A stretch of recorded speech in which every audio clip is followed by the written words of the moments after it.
quality of coal being supplied to power plants, other coal consumers. Over the years, coal consumers, being in this monopolistic, without any competition situation after nationalization of coal mines, were forced to accept whatever quality of coal came, whatever was declared, whether boulders were there in that, whether there was grade slippage, at times as big as 4 or 5 grade slippage. And over the last many decades, we had reached a situation where this country had given up on whether one could ever have efficient and effective supplies and mining of coal.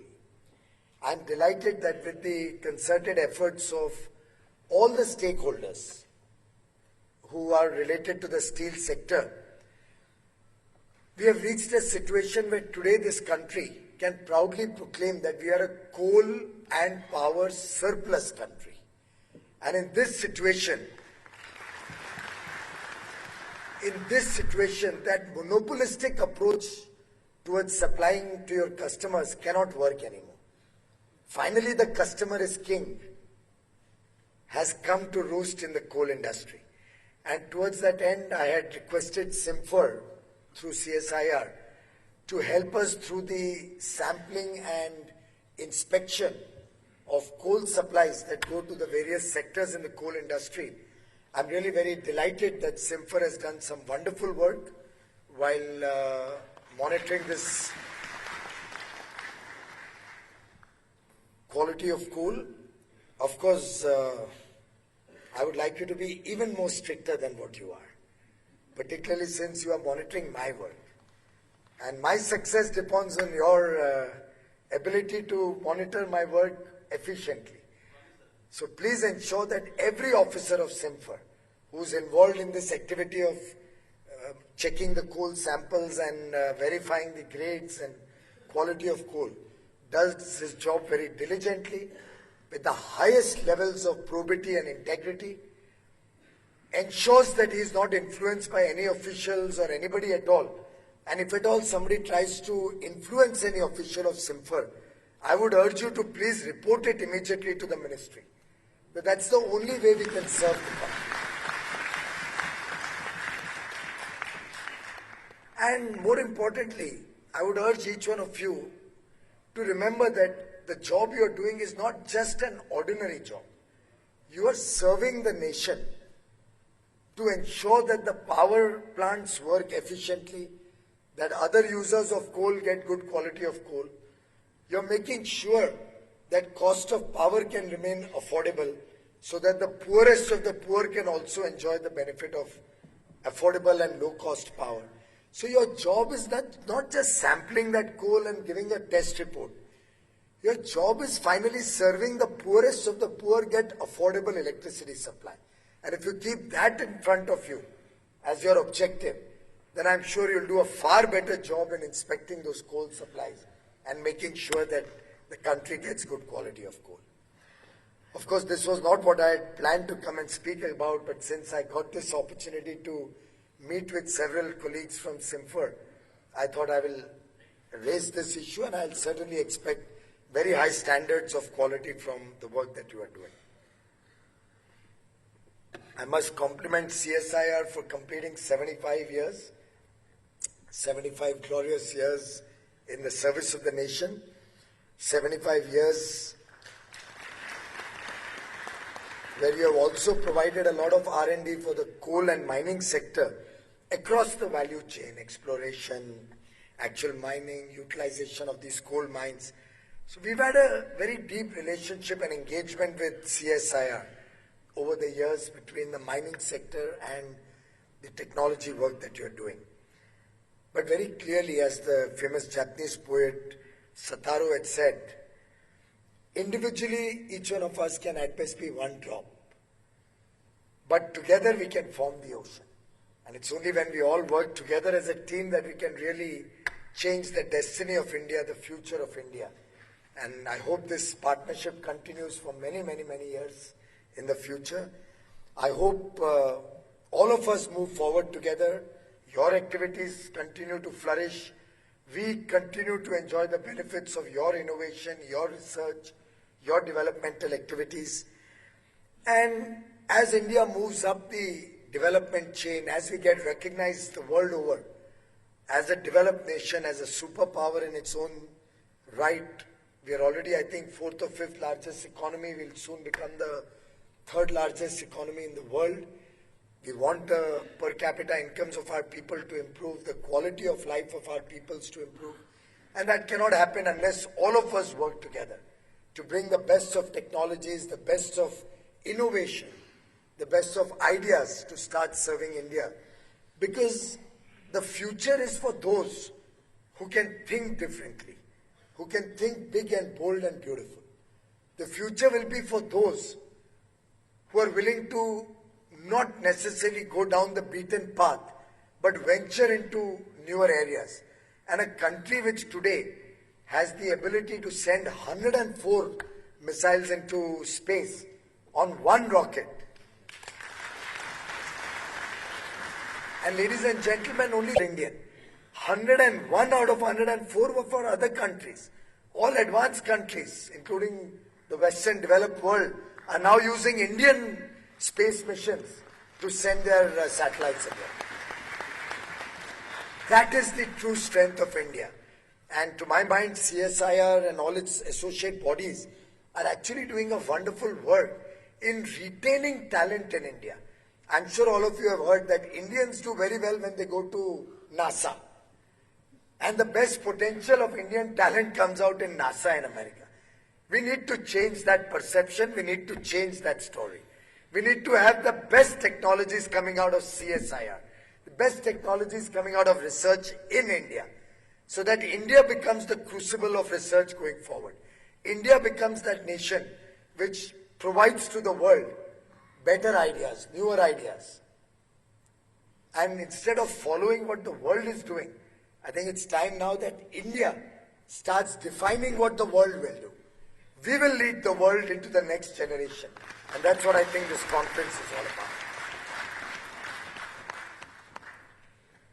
You know, when we look at next generation mining, the three elements that can define probably next generation mining would be safer mining, and I've just had a very severe accident recently. So safety is paramount in my efforts to improve the mining sector. Smarter mining, so that we do it in a cost-effective manner with better technologies being employed, less pollution, less environmental damage, and overall the mining activities is better than what it was for so many decades before us. As Charles Darwin had said, it is not the strongest of the species that survives, nor the most intelligent, by the way. It is the one that is willing to adapt to change that survives. And that's why the human race has over the years adapted itself to changing circumstances and have reached where we are today. Going forward, we have to continue to evolve in our work, evolve in our technological innovations, evolve in the way we work, and to my mind, science, research, development, this is going to be the way forward. Biomedicine, biosciences, these are going to be the buzzwords of tomorrow. This is, let's say, the success story of America. It's not as if American people are more hardworking than any Indian person. It's not as if they have something, some God gift that is not available with us. It's not as if their infrastructure is so much better or so much wiser, the set of people working there, that only they have the premium to come up with new patents, new ideas. But I'm given to understand, sadly, that probably no pattern of significance, no patent of significance has been registered in India in several decades. Why is this situation prevailing? Can we not together change this? Can we not all start working towards a newer way to look at all of these things? The Honorable Prime Minister Shri Narendra Modi himself is very passionate about science and technology. You, sir, were a part of that deliberation where there were discussions on how we can engage with space technology, for instance, with newer and newer methods of research in the country, to take India to the center fold and in the center of innovation in the world. What we really need to do is transform the way we do research and development, encourage newer scientists, encourage the next generation to think differently. In fact, I remember when I had just become a minister, one of my first interactions, and possibly at the same venue, I don't recall now, I was asked a question from the audience. What is your budget? What is your ministry's budget on research and development? And I remember answering, I have no budget for research and development. And everybody was shell-shocked. They thought some idiot has become a minister who doesn't believe in having research and development in his organizations. And then I explained to them, research is something which cannot have a budget. It has to be budgetless. It has to be limitless. It has to be allowed to evolve. And during the course of that evolution, how can you constrain research and development? You have to let it flourish. You don't budget research and development. You expand research and development. After all, budget is limiting factor.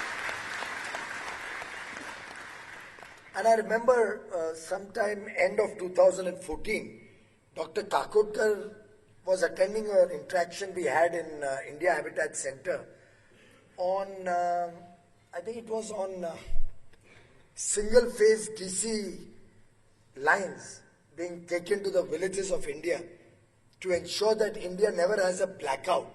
It only has a brownout. So in the worst stage, when there's a power shortage, we'll have a DC line going to each home, so that we can cut down and restrict the consumption of power but still feed power to everybody.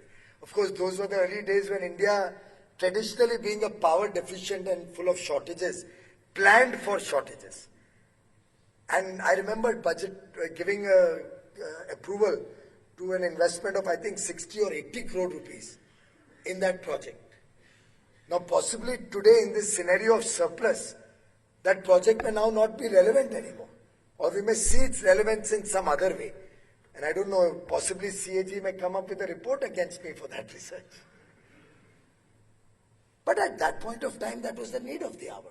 In a country of shortages, to ensure that everybody gets power round the clock was the need of the hour. Now that we have the confidence, we have surplus power, possibly that technology may have some other alternatives. And I'm trying to see if that can be dovetailed with solar rooftop, to provide a direct DC-based energy into homes through the distributed model, and still use the investment we did on this technology. But after that meeting and interaction with IIT directors and all got over, we were having lunch and Dr. Kakotkar talked to me that, Mr. Goel, for the last 3 years there's been a research project that IIT Jodhpur had suggested. I think it was on solar thermal and research to make it more economically viable and practical. And it needs some 200 crores, but there's not been any sanction for several years. We have been talking about it. I asked my colleague, and I don't know if the same fellow is with me here today, I said, dial NTPC chairman. Arup Roy Chaudhary was the chairman. I said, are you in the office? He said, yes. I asked Dr. Kakotkar, what time are you going back to Pune? He comes from Pune. And I still remember it was the day of Ganpati Visarjan. For those of you or any of you who knows what the immersion of the idols is, that was the last day of Ganpati immersion. I think it was Anand Chaturdashi. And he had to get back home to Pune for immersing his Ganpati idol in the water.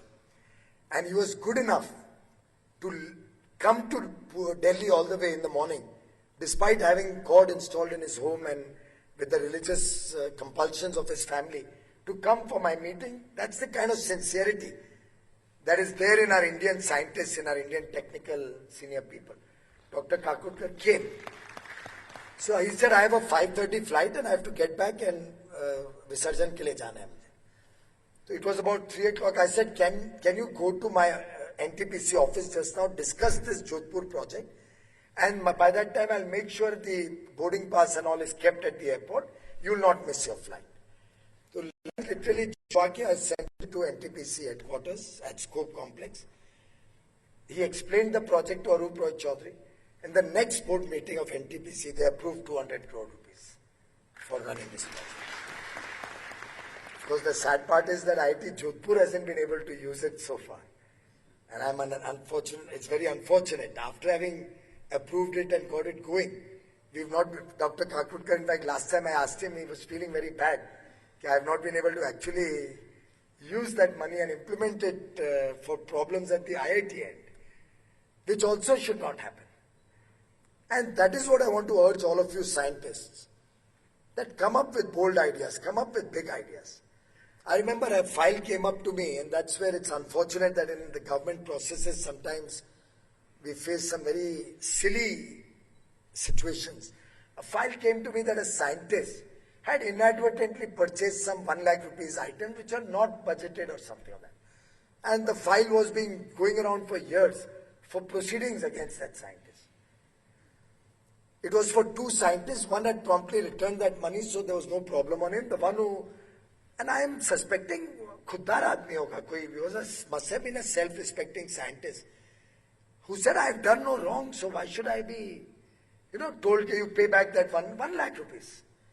So that file came to me for proceedings against him, and I rejected it, despite the CVC's findings. And I personally called up the CVC. I said, "Ye kya baat hai? What is this? A scientist, he doesn't understand the labyrinth of laws. And maybe he went out of his powers and made 1 lakh of rupees purchases.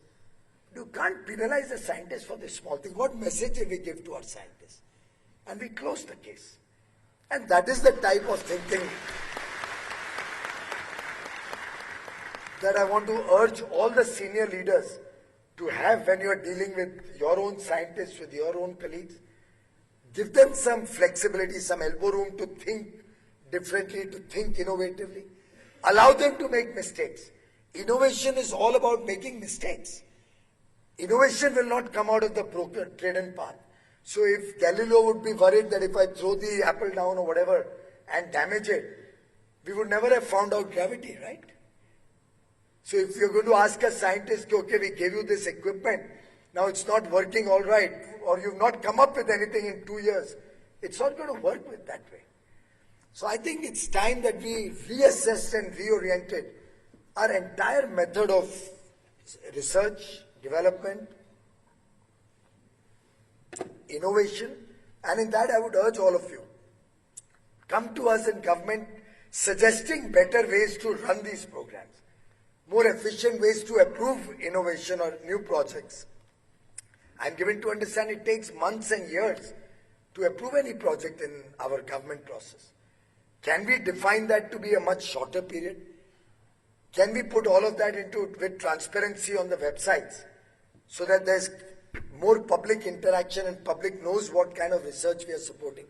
In my own ministry, I've ordered that every R&D project that's going on, let's do an outcome analysis and see what's happening, because my own fear is that for years altogether, 1 lakh, 2 lakh, 5 lakh, some petty sums are just being routinely given to certain projects with no true outcome or zero-based budgeting or outcome analysis. Not that I expect an outcome to come out of every research. Please don't misunderstand me. But I expect the research to be carried out. I expect some action and activity on those projects. That's all. Some serious effort to come up with something new. And towards that end, I think a conference like this where you're talking of next generation transformational ideas coming out in the respective fields, particularly in the field of mining and fuel industries, is very, very heartwarming. I'm delighted that CSIR has chosen this subject. I'm sure that you will come up with some very good suggestions, which I will hope to receive and implement in the coal and mining ministry. I do hope you will also come up with ideas how to make mining more efficient in India. I do hope India's growth story will benefit hugely from the deliberations of this NexGen Technologies Conference. And I have no doubt in my mind that given the huge pool of talent that is available in India, India can be at the cutting edge of technologies in the future. We can show the world that we are a country with ideas, a country which can improvise continuously, a country which can implement our ideas efficiently. We are now working with drones, for example. We are looking at aero mapping of the Indian mining and geological reserves. A lot of new things are happening. I'm given to understand that asteroid mining is now going to be a buzzword. Maybe 10, 20, 30 years from now, with Indian or with the world's earth resources or marine resources getting exploited or running out, the world may look at going into the universe for asteroid mining between the planets of Mars and Jupiter. That's what I was given to understand is now being explored by some other countries. So India will also have to remain at the forefront of these new explorations and new technologies. And that is what I would urge all of you to look at. Investments in R&D will always give good results, provided they are done with sincerity, and also from the leadership angle, they are allowed to be done without fear and favor. And that, ladies and gentlemen, is something I can assure all of you from a government led by Prime Minister Modi. He himself is very passionate about technology. He himself likes to experiment with newer ideas. He loves to encourage research. He's been talking to all the ministries to see how space technologies can be used in our day-to-day workings more effectively. So this here is a leader who's looking to encourage all of you. Now the ball is in your court. Now you will have to choose whether you want to grab this opportunity. And as Bill Gates said, never before in history has innovation offered promise of so much to so many in so short a time. Thank you very much.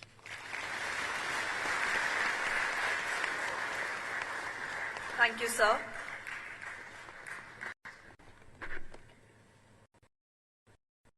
May I now ask Director General CIR, Dr. Girish Sani, to felicitate our Chief Guest of the afternoon, Honorable Minister Shri Piyush Goyal.